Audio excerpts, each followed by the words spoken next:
자, 이제 오늘 우리가 이제 시뮬레이션을 한번 할 거거든요. 챕터가 바뀔 때마다 한 번씩 이제 이렇게 하는데 오늘 이제 믿음학교 2 큰 주제는 변화 그리고 축복입니다. 그리고 이제 스텝 2에 예수님처럼 그러니까 예수님에 대해서 5가지 예수님의 모습을 우리가 이제 이번 그 스텝에서는 이제 배우려고 하거든요. 자, 처음 시작할 때는 항상 저 이제 믿음학교 비전 이런 걸 한 번씩 외치고 하는 거예요. 우리도 한번 같이 해볼게요. 2% 믿음학교 비전.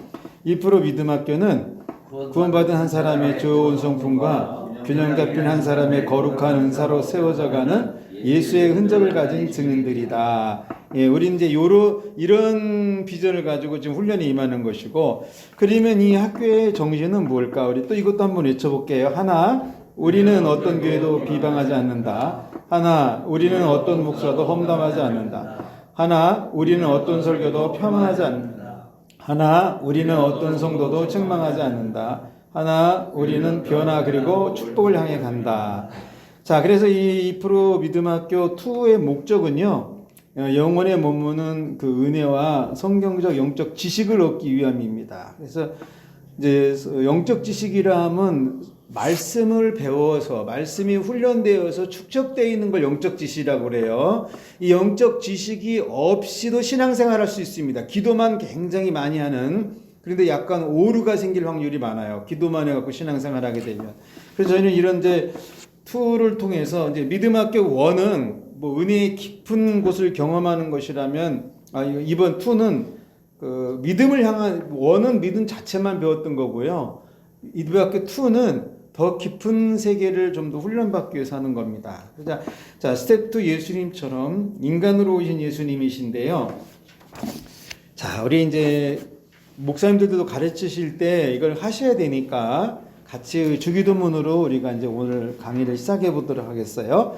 하늘에 계신 우리 아버지여, 이름이 거룩히 여기시오며 나라에 임하옵시며 뜻이 하늘에서 이루어진 것 같이 땅에서도 이루어지리다.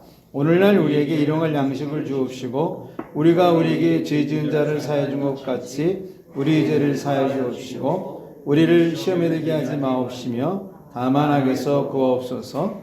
나라와 권세와 영광이 아버지께 영원히 있사옵나이다. 아멘. 우리가 이제 이렇게 시뮬레이션 해 나가는 건 이렇게 하면서 사람들 마음을 좀 가다듬고 또 이제 안정적인 걸 갖게 하고 또 안으로 들어오게끔 하는, 쉽게 말하면 인포적인 시간입니다. 이 시간. 그래서 찬송도 이제 85장을 함께 해주셔야 되는데 제가 지금 이거를 끄면은 녹음이 안 될 것 같아서 85장 하시는 거예요. 자, 그러면 오늘 기도는 우리 이제 김창흥 목사님이 한번 해주시겠습니다.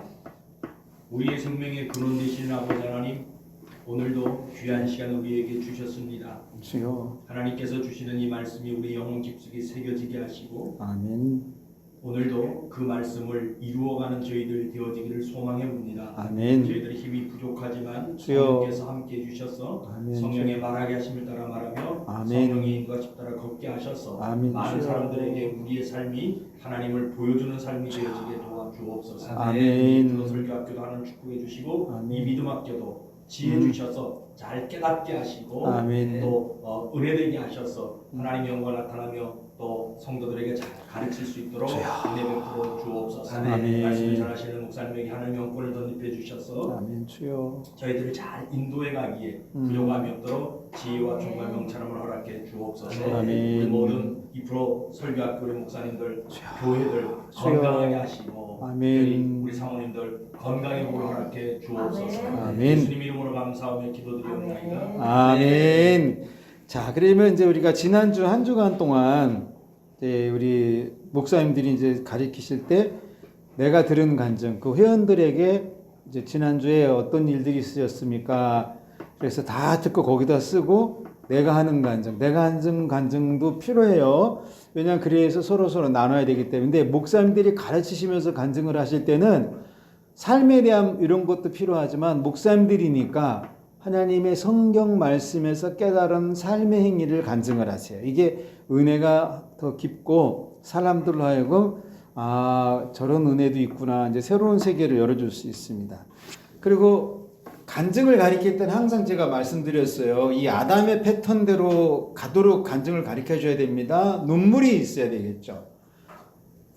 그 눈물을 해결한 모습이 있어야 되겠고, 해결하고 나니까 나에게는 어떤 신앙적 법칙이 있는데, 야, 이 눈물은 믿음으로 이렇게 사는 거야, 뭐 이런 것 등등. 그리고 나서 받은 축복. 이 축복은요, 물질적인 것도 있지만 현상적으로 깨달은 거, 마음이 평안해진 거, 또 문제가 해결된 모든 것에 대한 응답이 축복입니다. 그래서 그것을 하고, 없는데 자꾸 강요해서 하는 거는 바람직하지 않습니다. 이게 이제 스텝 2에서 이 정도 올 정도가 되면은 이미 이분들은 자기 간증을 준비해 갖고 와요. 그래서 주중에 이제 들은 말씀이라든지, 자, 그렇게 하고 나서 가르치시는 이제 인도자분께서 간단히 기도하시고, 오늘 우리가 나눌 것은 이제 누가복음 1장 26절에서 33절 말씀이세요. 그래서 여기 보면은 여섯째 달에 천사 가브리엘이 하나님의 보내심을 받아서 갈릴리 나사렛이라는 동네에 가가지고 다윗의 자손 요셉이라는 사람이 약혼자 처녀에게 이르는데 그 이름이 마리아다. 그래서 이제 보라 내가 잉태하여 아들 낳을 것인데 그 이름을 예수라 하라. 뭐 이제 그런 내용입니다. 자, 그래서 4페이지를 한번 가보겠어요. 자, 이번 믿음학교 2 스텝 2 과정에서는요, 예수님을 배우면서 내 삶과 믿음을 예수님 닮아가게 하려는 목적을 가지고 있습니다. 그 신약 성경에서 이제 마태, 마가, 누가, 요한이 4명의 사람이 기록한 사복음서가 있는데 그 중에 마태와 요한복음을 통해서 예수님에 대해서 배우려고 그래요. 다른 복음에서도 예수님을 말씀을 합니다. 그런데 어렸을 때 이런 깊이 있는 내용은 마가는 많이 다루질 않았어요. 그래서 마태와 요한을 통해서 이제 교회를 다니면 이제 부활절을 맞아가지고 종료주의를 지나고 나면 고난주간이라는 한 주간을 참여하게 되죠. 이 주간에 뭐 금식도 하고 여러 가지 삶을 절제하면서 한 주간을 보냅니다. 세족식도 하고 이제 모두가 이제 예수님 고난에 동참하려는 그 믿음의 행위예요. 이거 왜 이런 걸 하나? 예수님을 바로 알려고 하는 거예요. 바로 알고 바르게 믿어서 정말 주님이 말씀하신 의로운 사람이 되어 진리에 이르려는 그것 때문에 그런 걸 하는 거지 다른 이유 때문에 이런 것을 동참하는 게 아닙니다. 그래서 이런 스텝 2에서도 예수님의 탄생부터 예수님의 이제 재림을 배우면서 이제 우리 믿음을 새롭게 하려는 거죠. 이제 결론적으로 말씀을 드리면 예수님은 항상 말씀이 먼저 옵니다. 이게 좀 중요해요. 체험이 먼저 오는 것이 아니라 말씀이 먼저 오고 예수님은 그것을 행함으로 이루세요. 그래서 우리도 말씀을 깨달으면 행함을 통해 그리스도 예수를 닮아가야 되는 건 자명한 일이죠. 이게 하나님의 뜻이기 때문에.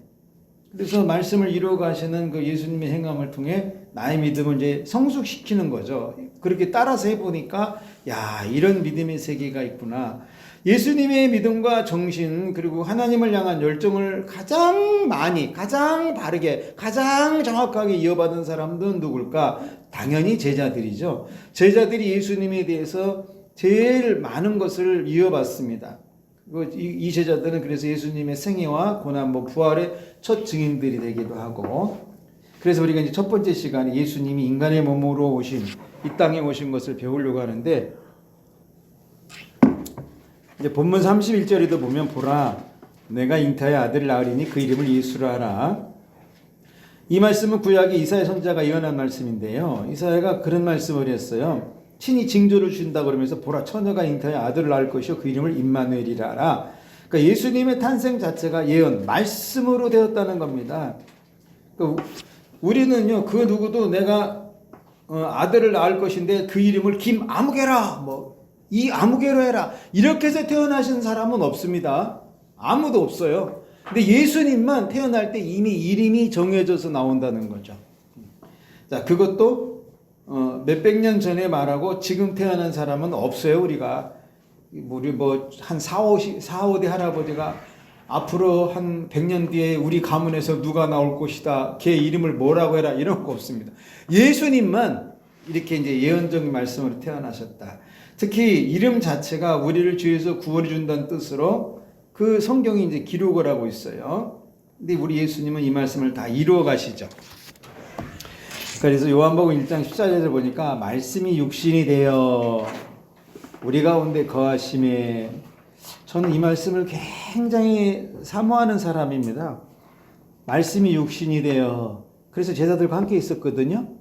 승천하시고 나서는요. 그 육신이 말씀이 되어 지금 저와 여러분하고 함께하는 거예요. 아, 대단한 세계입니다, 이거. 그러니까 말씀이 육신이 되어 제자들과 함께 있었던 것도 하나님이시고, 승천하신 후에 그 육신이 다시 말씀이 되어 우리에게 있는 것도 하나님이세요. 그러니까 우리는 어찌 보면 제자들이 갖고 있는 그 은혜와 축복을 똑같이 받고 있다는 거죠. 그래서 예수님은 남녀의 생물학적으로 탄생된 게 아니에요. 그러니까 예수님 자체가 말씀이기 때문에 생물학적으로 탄생할 수가 없습니다. 그리고 여기 나와 있네요. 지금 그 예수님이 육체는 다시 말씀이 돼서 우리 안에 있다고. 그때는 말씀이 육신의 제자들 가운데 거했고, 지금은 예수님의 그 영광이 말씀이 되어서 우리 안에 있다. 그래서 말씀을 많이 보는 것도 중요하지만요, 삶에서 이루려고 보는 게 제일 중요해요. 예수님의 말씀을 그대로 행하는. 이번 주 설교도 그거 나오잖아요. 너희는 와서 말씀을 듣고 행하라. 주님이 그거 요구하셨거든요.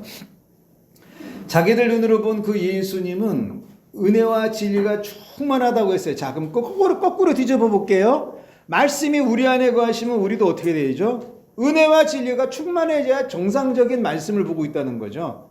이게 그 당시는 그 예수님의 형체를 보고 은혜와 진리가 충만한 걸 제자들이 막 기뻐하고 즐거워했는데, 이제 말씀이 우리 안에 거하시면 말씀 한 절을 깨달아도 내 안에 은혜가 있고 진리가 충만한, 이게 우리에게 꼭 해야 될 일이고 필요한 일이죠.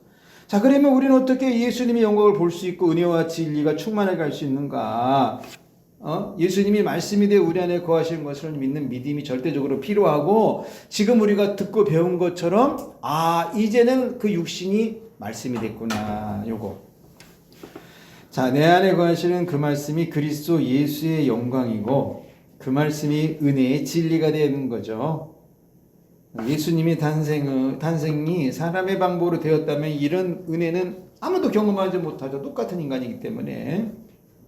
예언된 하나님의 말씀으로 태어나셨기 때문에 이런 은혜를 경험하는 겁니다. 지금도 동일하게 나타나거든요. 동일하게. 우리가 지난번에도 말씀을 잠깐 들었는데, 신학을 왜 해야 되느냐? 하나님의 말씀을 읽고 깨달을 때 빗나가지 않기 위해서 신학을 배우는 거거든요.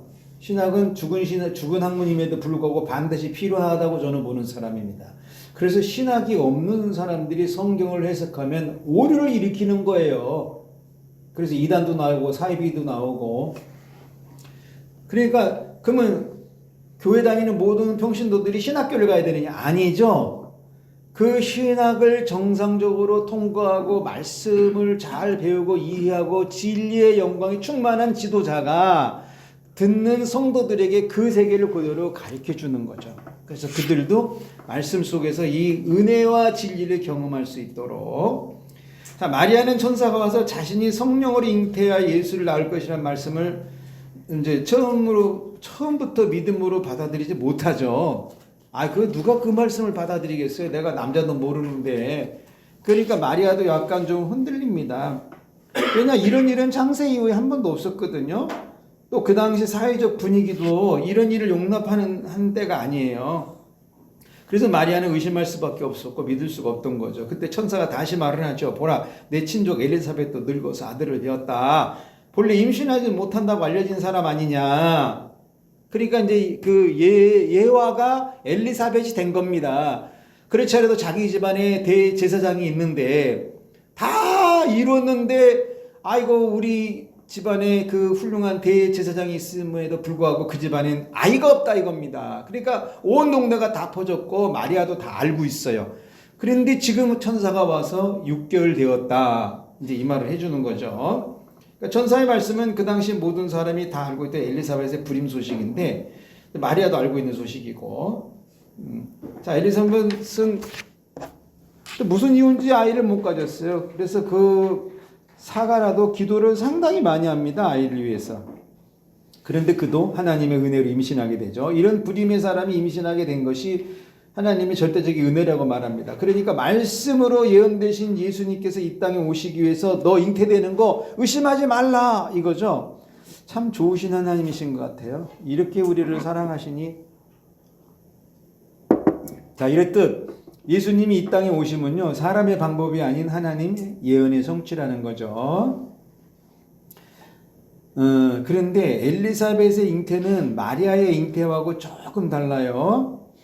엘리사벳은 어떻게 잉태했냐? 기도에서 잉태 응답을 받은 겁니다. 천사가 나타나가지고 사가랴야 무서워하지 말라. 너의 간구함이 들린지라. 내 아내 엘리사벳이 너를 위하여 아들을 낳아주리니 요한이라 하라. 그러니까 사가랴 엘리사벳의 집안은요 천사의 그 하나님의 성령의 잉태가 아니라 여기는 생물학적 모습으로 잉태가 된 겁니다. 기도의 응답으로. 그래서 엘리사벳의 잉태는 사가랴의 간절한 기도 응답이다. 그러나 예수님의 그 잉태는 예언된 하나님의 말씀이 이루어지는 것이다. 이게 다른 거죠. 우리는 모든 사람이 부모의 기도로 잉태되고 태어날 수 있어요. 모든 자녀들은. 그러나 예수님은 기도로 탄생한 게 아니라는 요게 제일 중요합니다. 말씀으로 탄생되었다. 물론 또 뒤집어서 보면 뭐 하나 볼 수 있냐면 그 당시 모든 그러니까 어떤 여인도 내가 메시아를 잉태하게 해달라고 기도한 사람이 없었다는 거죠. 내가 메시아를 잉태하게 해주옵소서 라고 기도했다면 그 사람이 메시아 잉태 응답받았나 할 텐데 공교롭게 그 시대는 아무도 이런 기도를 하는 여자가 없었어요. 자, 그래서 이 말씀이 육신이 되어서 이제 우리 가운데 거하는데 그래서 이 말씀은 그렇게 위대하고 신령하다는 겁니다. 이 말씀의 은혜를 이번 훈련에 깊이 받자는 거죠. 그러니까 여지껏은 성경, 말씀 이 정도만 알았지만 이거를 훈련시킬 때는 그 배우는 학생들에게요. 여러분이 지금 보고 있는 이 말씀은 예수님 그 자체 본체입니다 하고 이걸 꼭 가르쳐 주셔야 돼요. 그래야지 귀하게 성경을 대하고 그 성경 속에 은혜와 진리가 충만하신 그 예수님을 경험할 수 있다는 거죠. 그래서 우리도 이번에 이 세계를 한번 열어보려고 하는 겁니다. 꼭 같이 걸어가 보자는 거죠. 반드시 이 진리의 세계에 걸어가야 돼요. 그래야지 훗날에 천국에 가야 되지 않겠어요. 이런 걸 걸어가면서 그 끝이 하나님 나라이니까. 그러니까 교회 다니는 종교인으로만 머물지 않도록 하십시오. 이제 가르치실 때 오늘 내가 들려지는 말씀은 그날을 향한 예언의 말씀이기도 해요. 자, 마리아의 예수님 잉태도 그냥 된 것이 아닌데 구약의 말씀이 마리아에게 이제 임한 거죠. 그래서 이 말씀이 때가 차니까 마리아에게 성령의 능력으로 잉태가 나타나는데 천사가 그 얘기했어요. 성령이 내게 임하시고. 그러니까 지금까지는 마리아는 성령 충만한 건 아니죠. 성령님이 이제 임하시게 되는데 그 임할 때 이 역사가 일어난다 이겁니다. 근데 오늘도 똑같이 전 이게 반복된다고 보는 사람이에요. 오직 성령이 너에게 임하시면 나는 예수님이 잉태되는 것이 아니라 하나님의 권능이 잉태된다는 거죠. 권능. 그 당시 마리아에게는 예수님, 성령이 임재해서 예수님이 잉태됐는데 우리는 이 성령이 임재하면 하나님의 권세와 권능이 우리에게 나타난다. 근데 좀 같은 맥락으로 봤어요. 그래서 성령은 무조건 받아야 된다. 자, 보라. 내가 성령을 받으면 내가 하나님의 영광이 임한다고 하는데 마리아는 성령의 능력으로 예수님의 잉태가 임한 거죠. 지금 우리는 같은 성령의 능력으로 권능을 받게 되는 거고. 자, 마리아가 잉태하는 은혜나 내가 권능을 받는 은혜는 저는 같다고 봅니다. 그러니까 지금은 우리는 성령의 임재를 통해서 권능을 받아야 돼요. 이 권능이 어느 정도 사이즈일까? 예수님의 크기라는 거죠. 왜? 이 권능의 귀신을 쫓아내고 병든 자를 치료하고 복음을 전했거든요. 예수님 자체가 복음을 전하고 귀신을 쫓아내고 다 하시잖아요. 그러니까 결국 예수님은 뭐 하시는가 보세요. 우리를 통해서 주님의 일을 지속적으로 연장하고 싶으신 거예요. 그러니까 훈련받는 사람들에게 성령을 받아서 권능을 받고 이 사명을 감당해 나가야 된다. 자, 이거 이제 또 오해가지고 우리가 성령 받는다고 예수님 잉태한다는 그런 말 아니에요. 그런 건 없습니다. 근데 이 성경의 그 문맥상으로 봤을 때 그 능력이 예수님의 권세와 똑같을 수 있다라고 믿는 거죠. 그러면 예수님은 왜 마리아에게 잉태됐는가? 이것도 우리는 질문해 봐야 됩니다. 그 당시 유대 땅에 처녀들이 많이 있었거든요. 우리나라에도 처녀가 있었어요. 그 당시에. 그런데 왜 마리아인가라는 의구심이 들을 수 있어요. 마리아는 대제사장의 딸도 아니고 그렇다고 매일 금식하고 사는 사람도 아닙니다.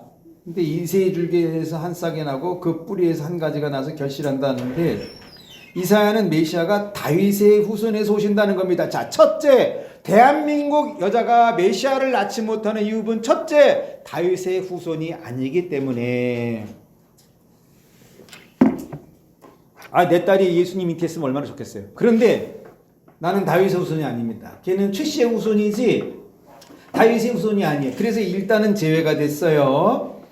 자, 그래서 이사야는 메시아가 다윗의 후손에서 오신다고 하는데, 그런데 다윗도 죄인인데 죄인의 후손으로 오신다면 이것도 문제가 아니냐. 이제 여기서 하나 또 걸리는 게 있죠. 다윗도 죄를 진 사람이란 말이에요. 그러면은 좀 정결하고 깨끗한 사람에게서 와야 되는데 도대체 이거는 왜 이런 모습이 나타났을까? 그러니까 이 예수님의 말씀을 이루려면 다윗의 후손이면서도 죄 없는 사람이 있어야 된다는 겁니다. 일단 우리나라 사람은 다윗의 후손이 아니니까 탈락이 됐고, 마리아는 다윗의 후손이기 때문에 합격은 됐는데 과연 이 여인이 죄가 없느냐? 신학적으로 보면 죄가 있죠. 그런데 이 문맥적으로 말하는 죄는 뭐냐면요, 마리아를 보면 그 당시 결혼 풍습대로 정결을 지킨 처녀, 독실한 신앙을 가진 미혼 여성을 칭하는 것이고, 동물에서는 뭐라고 말하냐면 교미를 하지 않은 암컷을 말했을 때 버진이라고 말합니다. 그러니까 이 마리아는 다윗의 후손인데 어떤 죄가 없느냐? 육신을 더럽히지 않은 죄가 마리아에게 있더라는 겁니다. 반대로 오면 그 당시에는 유대인의 숫자가 적기 때문에 결혼을 하면 보통 1년 뒤에 초야를 치르는 게 거의 대부분이거든요. 1년 동안 이제 자기 집에 가 있다가 신랑이 데리러 와서. 근데 사람이 없고 자손들이 없다 보니까 혼인하면, 그러니까 약혼식을 하면 일단 아기를 낳습니다. 1년 동안 안 기다리고. 그런데 이 마리아는 혼인을 했어요. 요셉하고 하루를 지내지 않았다는 겁니다. 정결하게 처녀의 몸으로 있었다는 거죠. 그래서 우리 하나님의 천사는 마리아를 찾은 이유가 다윗의 후손인데다 남자를 모르는, 말 그대로 버진, 정결한, 육체가 깨끗한 그 사람에게 왔다 이겁니다. 뒤집어 보세요. 그 당시에 마리아처럼 깨끗한 여자가 없었다는 겁니다. 그렇다고 나쁜 건 아니에요. 일단 자손을 봐야 되니까 일단 남자만 만나면 그냥 대충 그 약혼식하고 애기부터 무조건 많이 낳았다는 거죠. 자, 이때까지 그래서 보통 1년 동안 신부는 정결하게 기다려야 되는데 여기는 그렇지 않았어요. 자, 예수님은 다윗의 후손이면서 아직 버진으로 있는 마리아 몸에 잉태됨으로 구약에서 하신 모든 말씀, 처녀의 몸을 통해 오신다는 걸 그때 이루는 겁니다. 그러니까 우리도 다윗의 후손 돼가지고 내 딸이 약혼을 했어도 남자 모르게 있었으면 기회가 한 번은 왔을 수 있겠죠. 근데 공교롭게 이제 그런 일은 없는 거죠. 그렇다면 동시대 우리나라 사람이나 다른 나라 처녀는 왜 안 되는 것일까? 다윗의 후손이 아니기 때문에 안 되는 거죠. 이해되셨죠? 이것도 학생들에게 잘 가르쳐 주셔야 돼요. 이 마리아에게서 난 거에 대해서 상당히 많은 궁금증을 갖고 있는데 우리가 안 되는 이유는 뭐 때문에요? 다윗의 후손이 아니기 때문에. 더 안 되는 거는 이미 남자를 알았을 수도 있기 때문에. 자, 이처럼 예수님은 이 땅에 오심 자체가 하나님의 예언으로 됩니다. 그래서 예수님을 잘 믿으려면 여기서부터 출발해야 돼요. 동정녀 마리아에게서 나신 거. 자, 사도행전에 있는 그 동정녀 마리아에게 나시고 하는 내용을 외우기만 하는 게 아니죠. 그 동정녀에게 오셔야 하는 이유는 하나님이 예언하시고 말씀하신 것을 이루기 위함이기 때문에, 그래서 그 마리아에게 온 거구나. 자, 거꾸로 한번 봅시다. 그렇다면 잘 보세요. 예수님이 이 땅에 재림을 한다. 누구에게 오겠어요? 마리아 같은 사람에게 오지 않겠습니까? 그래서 우리를 보고 그리스도의 신부라고 말한 거예요. 주님 오실 때까지 정결해라. 그래서 그 얘기가 나온 겁니다. 똑같아요. 예수님이 그때 마리아에게 잉태된 것처럼 예수님 다시 재림하면은 신부 같은 교회, 신부 같은 신자, 신부 같은 학생들에게 오겠죠. 그러려면 지금이라도 늦지 않았다는 겁니다. 영혼을 정결하게 하고 말씀으로 내 영혼을 새롭게 하고 하나님의 그 거룩을 향해서 믿음으로 계속 나가는 거죠. 자, 동정녀라는 그 단어도요 중요하지만 예수님이 하나님의 말씀대로 그 예언을 이루기 위해서 이 땅에 오신 것, 이거 믿는 게 더 중요합니다. 예수님이 이 땅에 오시면 하나님의 예언하신 말씀을 이루신다는 걸 들었어요. 그런데 이 말씀이 어떻게 이루어지는가 한번 보세요. 38절에 보면 마리아가 이르되 주의 여종이오니 말씀대로 내게 이루어지리이다 하며 천사가 떠나니라. 그날 천사 집에 못 갈 뻔했어요. 이 말 안 했으면. 마리아는 내게 이루어지이다 라는 믿음의 고백을 했다는 겁니다. 메시아 탄생 예언의 말씀이 이 마리아의 한 사람의 신앙 고백으로 이루어지는 대단한 사건이죠. 말씀대로 이루어지이다. 하나님의 메시아 보냄의 역사적인 일이 이 연약한 여인이 완성시키는 게 놀랍지 않습니까? 그러니까 우리 교회나 우리 성도들도 하나님의 위대한 역사를 완성시킬 수 있다는 거죠. 이 믿음의 훈련을 통해서. 아니 그날 마리아가 천사님 잠깐만요. 내가 한번 좀 생각 좀 해보겠습니다. 뭐 아니면 제가 알고 있는 미쓰리 소개시켜 드릴까요? 뭐 이렇게 표현했다면 이 게임 끝났겠죠. 예수님 메시아 오심이 조금 뒤틀릴 수 있을 거예요. 신학자들은 이런 생각 안 하죠. 하나님의 절대 주권으로 마리아에게 천사를 보내가지고 마리아가 예정대로 받아들였다 뭐 이렇게 하는데 그것도 필요해요. 그러나 믿음의 관점은 그렇게 딱 칼로 물 썰듯이 보는 것이 아니라 이런 깊은 세계가 있기 때문에 하나님의 천사가 마리아에게 온 것이구나. 그렇다면 나는 어떻게 살아야 될까? 마리아처럼 정결하게 내 영혼을 지키고 요거 훈련시키는 게 오늘 일과의 패턴입니다.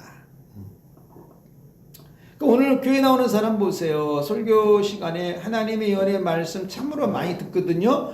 그런데 주의 계집종이오니 말씀대로 내게 이루어지이다. 신자 중 누가 이런 고백을 하냐는 거예요.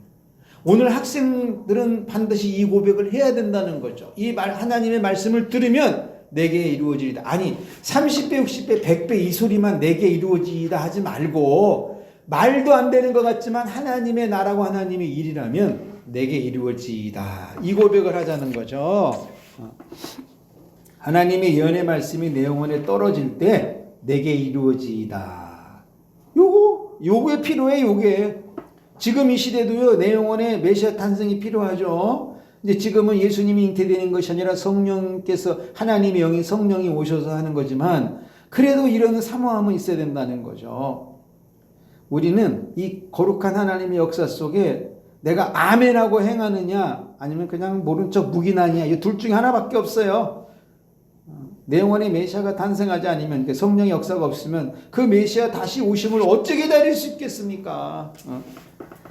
자, 그래서 우리 스텝도 이 과정은요 어떤 말씀이든지 내게 이루어지이다 고백하는 그 말씀이 돼야 된다 이것입니다. 자, 우리 함께 읽기 볼게요. 마태복음 8장 8절에 보면 함께 읽어보겠어요. 시작. 백부장이 대답하여 이르되 주여 내 집에 들어오심을 나는 감당하지 못하겠사오니 다만 말씀으로만 하옵소서. 그럼 내 하인이 낫겠사옵나이다. 똑같아요. 그냥 내게 이루어지다거든요. 말씀만 하세요. 다 이루어지니까.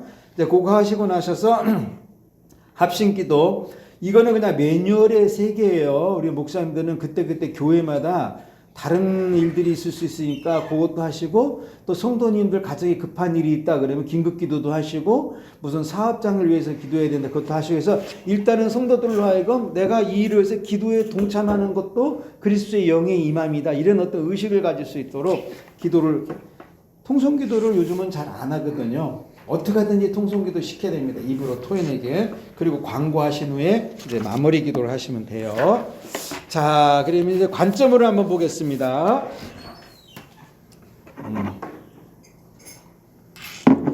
본문은 누가복음 6장 46절 49절이고요. 요동치 않는 집이고 가조는 그 중에 듣는 한 사람입니다. 아무나.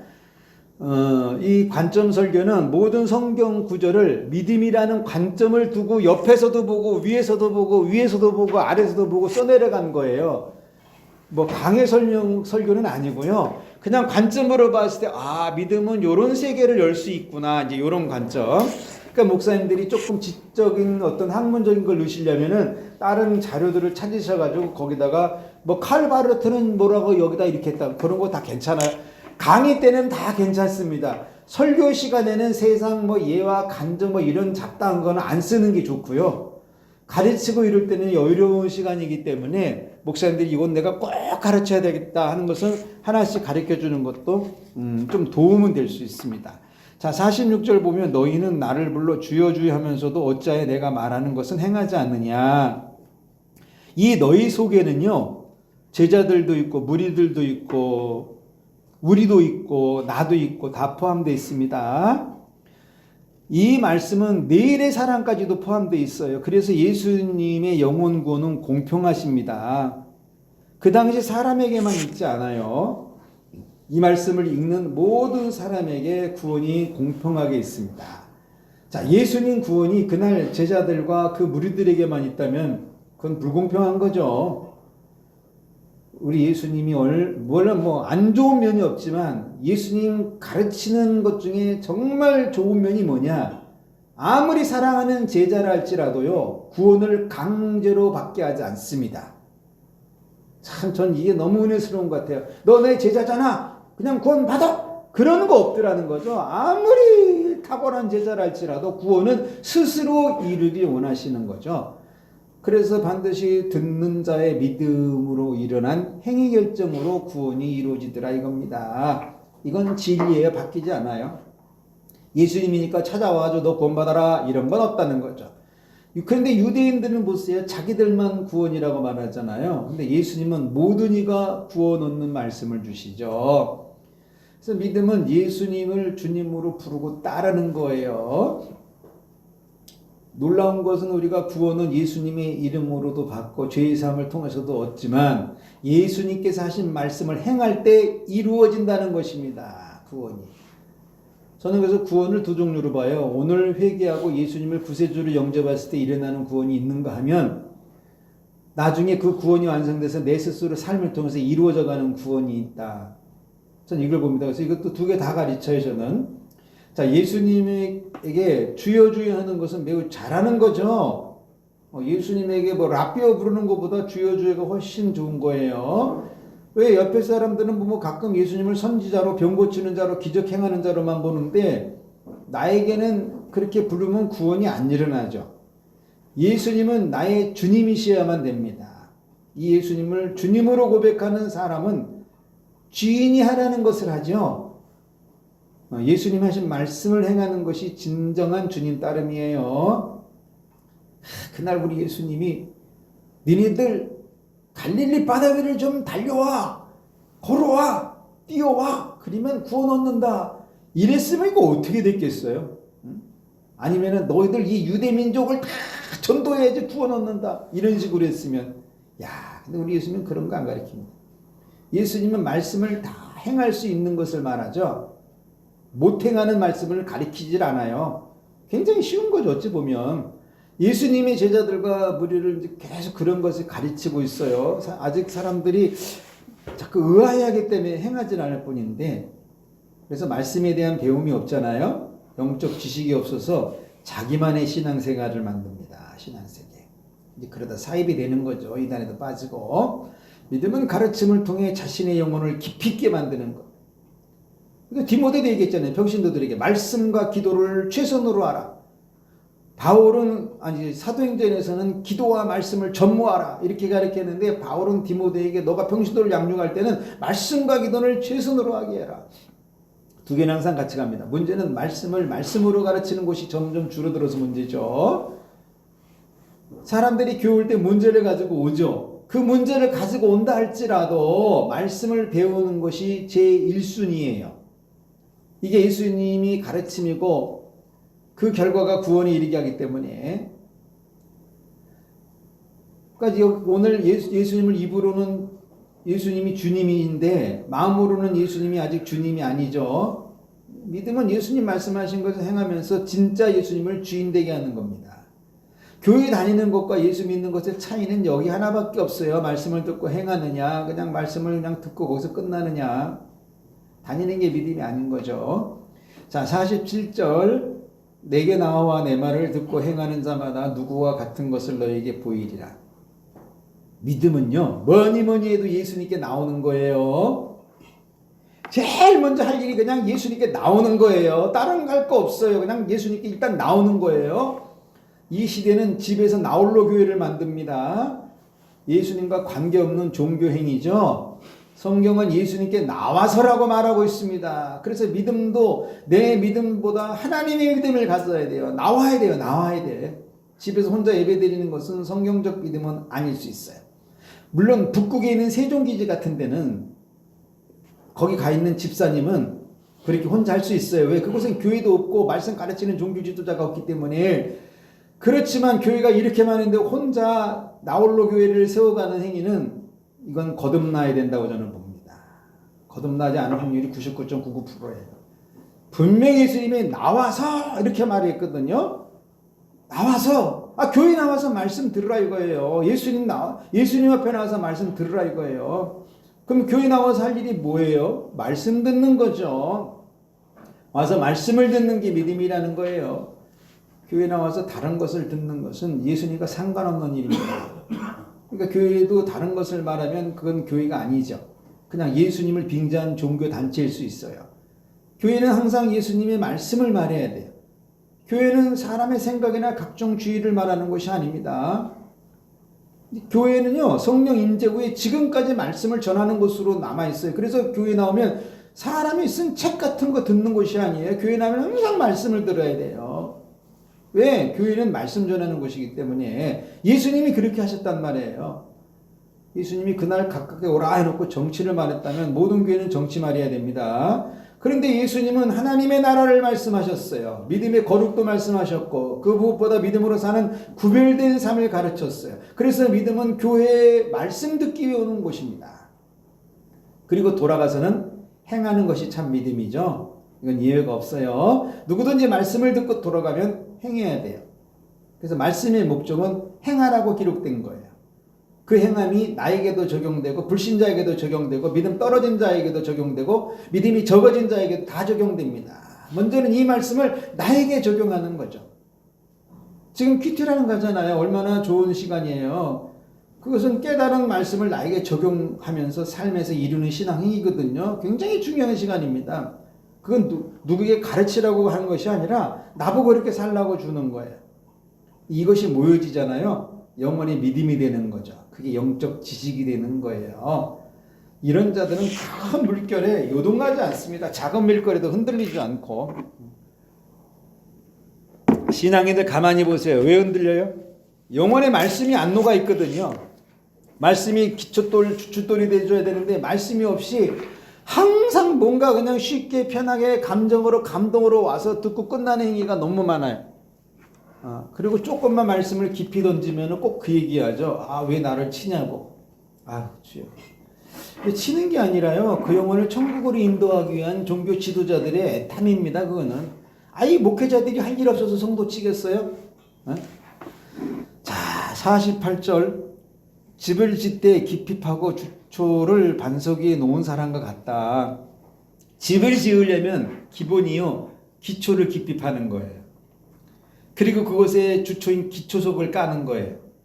이 말씀 행함은 바로 이 영혼의 깊이를 깊이 파는 것과 같습니다.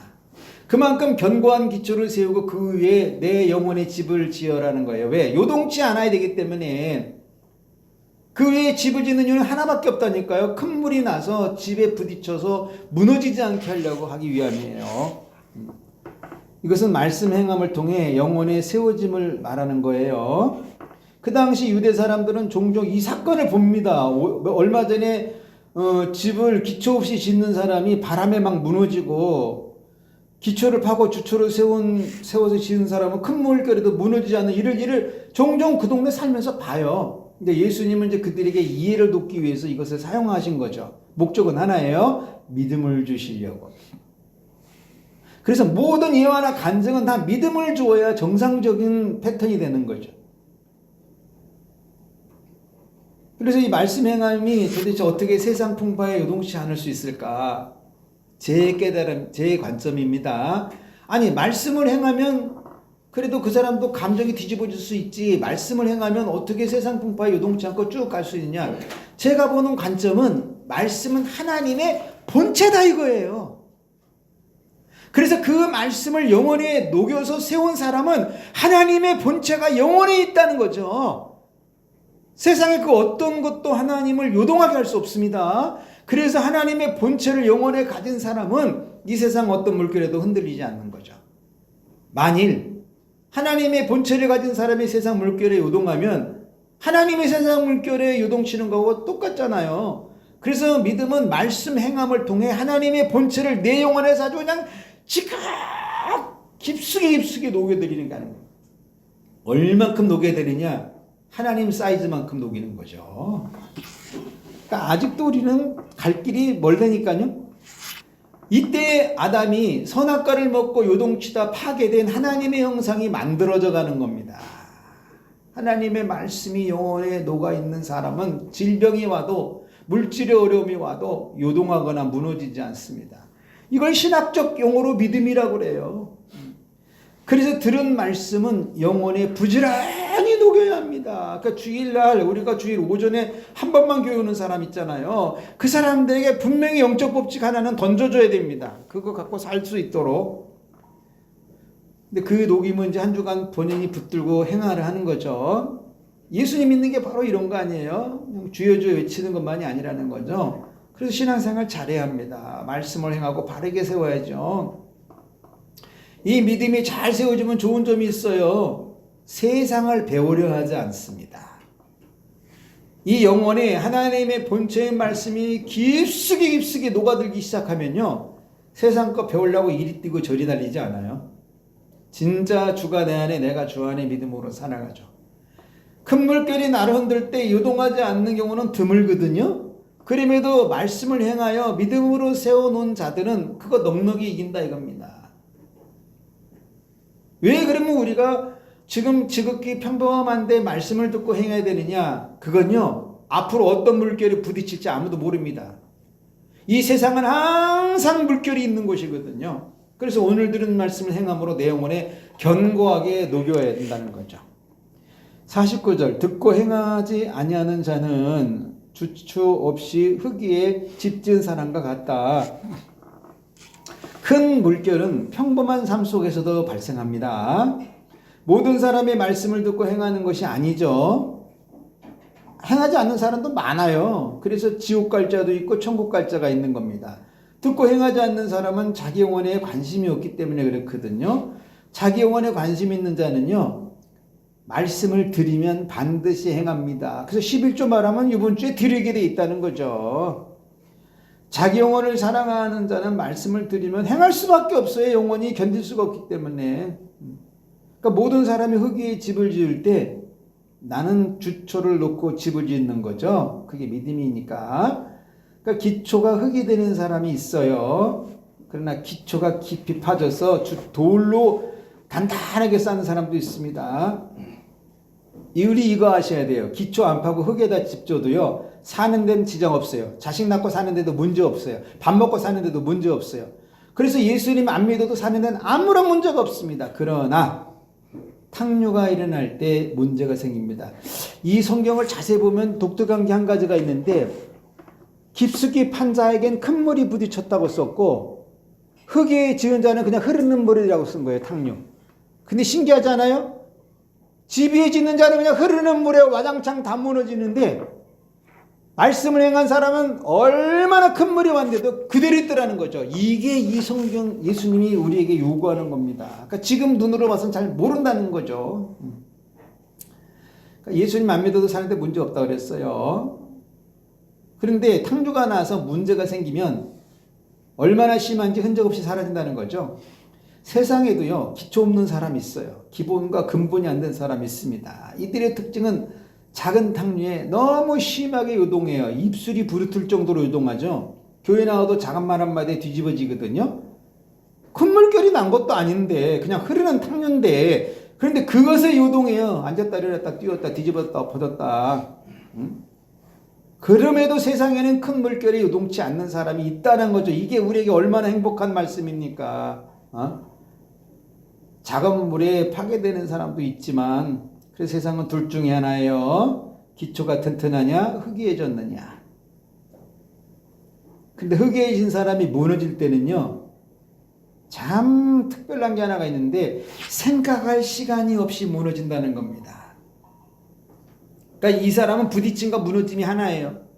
다시 재건하기 어려울 정도로 파괴되죠. 이제 기초가 없으면 아무것도 남지 않는다는 겁니다. 그러면 그동안 이 사람이 다녔던 교회 신앙생활은 무엇이냐는 거예요.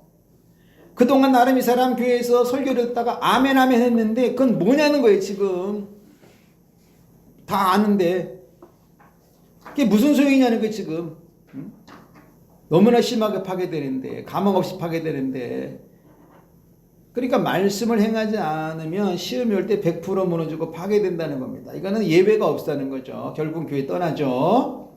그래서 교회 나오면 말씀을 듣고 말씀을 한 주간 행하고 사는 것이 자기 영혼 집 짓는 거예요. 그렇게 30년짜리 집을 짓든지 50년짜리 집을 짓든지 해야 됩니다. 뭐 하루짜리 이런 것이 아니라 1년짜리라도 말씀의 집을 지으면 말씀 때문에 무너지지 않거든요. 말씀은 하나님의 영이기 때문에 이 말씀이 세상 풍조에 무너지는 것은 있을 수가 없어요. 그런데 사람들은 이 귀한 이 영의 세계를 사랑하지 않아. 하나님의 말씀은 참 독특한 게 세상의 탕류에 섞이지 않는다는 겁니다. 이게 너무너무 매력적인 거예요. 아무리 섞이고 싶어도 세상엔 안 섞여요. 진짜 말씀 있는 사람 보세요. 정치에 안 섞여요. 돈 안 섞여요. 어리숙하게 이것도 하나 맛보고 저것도 하나 혓바닥을 댔기 때문에 그런 거지 진짜 말씀이 영혼에 녹아서 하나님의 본체가 강을 이룬 사람은 안 됩니다. 안 돼요. 그래서 이제 우리가 할 일은 뭐냐? 하나님은 이 세상에 무너지지 않는 사람이 있다라는 걸 보여주고 싶은 거거든요. 그게 바로 우리 교회고 우리 귀한 사자 목사님들이고 목사님들 교회 섬기는 성도들이라는 겁니다. 이거 우리 교회가 하면 돼요. 뭐 다른 사람한테 말할 게 뭐가 있어요? 그렇게 해서 이번 한 주간 이 말씀 잘 가르치셔서 성도들 영혼 잘 세우시고 그래도 어떻게 주님 오시면 우리 천국 가야 될 거 아니에요. 그러니까 좀 잘 하셔가지고 더 큰 복이 있기를 축복을 합니다. 네, 기도하시겠어요? 하나님 아버지 너무나 고맙고 감사합니다. 저희들의 소망은 오순절에 임했던 그 성령을 소망합니다. 주여 그 성령님이 내 영혼에 충만하게 임할 수 있도록 은혜 내려주옵소서. 마리아는 예수님을 잉태했지만 우리는 성령의 임재가 내 영혼에 나타나길 소망합니다. 그래서 그 권능으로 영혼을 살리고 그 권능으로 교회를 교회되게 하고 그 권능으로 예배를 예배되게 하며 그 권능으로 하나님을 하나님 되게 하는 그 일에 우리가 쓰여지도록 축복해 주옵소서. 특별히 귀한 사자 목사님들 가정에 복을 주시고 사모님들 자녀들 목회 현장에 있는 모든 성도들 그들의 사업장 직장 일터까지 주님의 세밀한 손으로 어루만져 주셔서 30배 60배 100배가 숫자가 아니라 저들에겐 진정한 삶이 되도록 은혜 주시기를 살아계신 예수님의 이름으로 간절히 기도하옵나이다. 아멘.